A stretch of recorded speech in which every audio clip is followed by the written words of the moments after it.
बिस्मिल्लाहिर्रहमानिर्रहीम, अस्सलाम वालेकुम। बिज़नेस रिपोर्ट राइटिंग की लेक्चर सीरीज़ में हमारा आज का लेक्चर है about importance of business reports. तो बिज़नेस रिपोर्ट्स जो हैं इनकी इम्पोर्टेंस इसलिए भी बहुत ज़्यादा बढ़ जाती है कि ये सिर्फ एक इंटरनल डॉक्यूमेंट, जैसा कि हमने इसके बारे में जाना था कि ये एक इंटरनल डॉक्यूमेंट है, ये सिर्फ इंटरनल डॉक्यूमेंट नहीं रह जाता बल्कि एट द सेम टाइम ये एक्सटर्नल डॉक्यूमेंट के तौर पर भी काम करता है। तो कंपनी की रेपो जो है, उसकी जो रेपो बिल्डिंग है, उस पर भी इसने बहुत ज़्यादा इन्फ्लुएंस डालना होता है। अच्छा, बात करते हैं कि इंटरनल डॉक्यूमेंट कैसे है। ऑब्वियसली बात है कि आपने अपने हायर अप्स को रिपोर्ट करनी है, जो कि विद इन ऑर्गेनाइजेशन होगा। रिपोर्ट्स तो जाहिर सी बात है सबॉर्डिनेट्स जो हैं वो अपने सीनियर्स को ही प्रेजेंट करते हैं, तो ये एक इंटरनल डॉक्यूमेंट है। क्वेश्चन इज कि जब सबॉर्डिनेट अपने हायर अप्स को कुछ रिपोर्ट करते हैं तो उसका बाहर के लोगों से क्या ताल्लुक है। तो उसका ताल्लुक ऐसे है कि जब कभी आपकी AGMs होती हैं, जब आपकी स्टैट्यूटरी मीटिंग्स होती हैं, तो उन मीटिंग के एंड पर एक रिपोर्ट प्रिपेयर की जाती है। तो आपको ऑलरेडी ये बात मालूम है कि ये मीटिंग्स कौन कौन अटेंड करता है। अटेंडीज में आपके शेयर होल्डर्स भी शामिल होते हैं, ठीक है। तो उनका इंटरनल मामला से तो कोई ताल्लुक नहीं होता, लेकिन चूंकि वो कंपनी के पार्ट होते हैं, वो शेयर होल्डर्स होते हैं, तो उनको सर्टेन मामलात में रिपोर्ट होना बहुत ज़रूरी है चीज़ों का। सो दैट इज़ वाई ऐसे सिचुएशंस में बिजनेस रिपोर्ट्स जो हैं वो एक्सटर्नल रिपोर्ट की कैटेगरी में भी चली जाती हैं। तो चलिए आप देखते हैं कि बिजनेस रिपोर्ट्स का रोल क्या है किसी भी बिजनेस में। देखो, बिजनेस रिपोर्ट्स जो हैं वो एक ऐसा डॉक्यूमेंट है जो कि जितनी भी डिसीजन मेकिंग्स होती हैं ना, उनकी बेस जो होती है वो बिजनेस की एक रिपोर्ट होती है। तो इसका जो रोल है वो बहुत ही वाइटल है, की रोल होता है बिजनेस रिपोर्ट्स का। वजह क्योंकि इन्होंने डिसीजन मेकिंग करवानी होती है।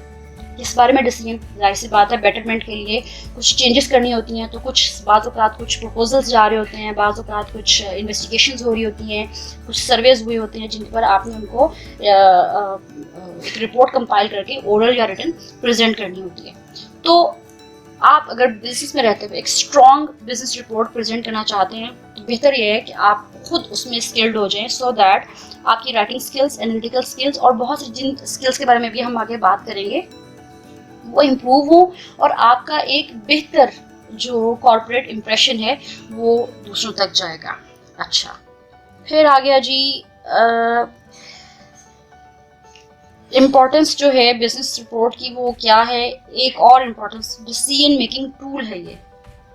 अभी पहले बात की, दोबारा इसके पर बात करते हैं। देखो, किसी भी बिजनेस में ऑफिस के जो 9 to 5 की जॉब है, जो उसका टाइम है, उसमें हर वक्त कुछ ना कुछ एक्टिविटीज़ हो रही होती हैं, कोई ना कोई काम हो रहा होता है, ठीक है। अब जो बड़ी ऑर्गेनाइजेशंस हैं उसमें तो एक टाइम में थाउजेंड्स ऑफ एक्टिविटीज़ हो रही होती हैं, और जो आपके एम्प्लॉयर्स हैं उनके लिए तो ये पॉसिबल नहीं है ना कि हर एक के ऊपर अपनी नज़र रखें कि कहाँ पर क्या हो रहा है, खुद फिजिकली जाएं और चेक करें कि अच्छा कौन से डिपार्टमेंट काम कैसा चल रहा है। लेकिन उनको हर चीज़ की रिपोर्ट चाहिए होती है, उनको पता होता है कि किस डिपार्टमेंट में कौन क्या काम कर रहा है। वो कैसे होता है, वो रिपोर्ट राइटिंग के थ्रू होता है, ठीक है, ताकि उनको पता चलता रहे कि क्या क्या एक्टिविटीज़ परफॉर्म हो रही हैं, जिसकी बेस पर उन्होंने अपने कुछ डिसीजंस लेने हैं। क्यों लेने हैं? ताकि अपनी कंपनी को और ऊपर लेके जाया जा सके और कंपनी के इम्प्रूवमेंट के लिए डेली बेसिस पर कुछ स्टेप्स जो हैं वो लिए जा सके।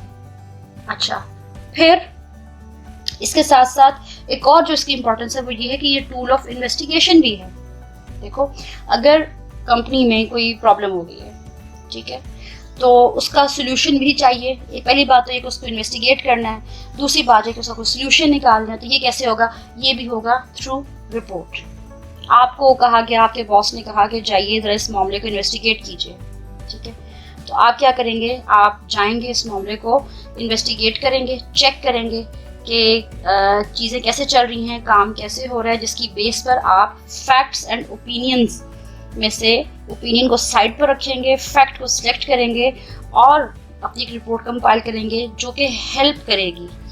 क्या करेगी? हेल्प करेगी कंपनी की बेटरमेंट के लिए, क्योंकि आपके हायर अथॉरिटी ने डिसीजन लेने हैं। अच्छा, फिर स्किल्स की इम्प्रूवमेंट होगी। देखो, रिपोर्ट राइटिंग ना अपनी नेचर में एक बड़ी मल्टी डायमेंशनल चीज़ है। आपने किसी चीज़ को रिपोर्ट करना है तो आप क्या करेंगे?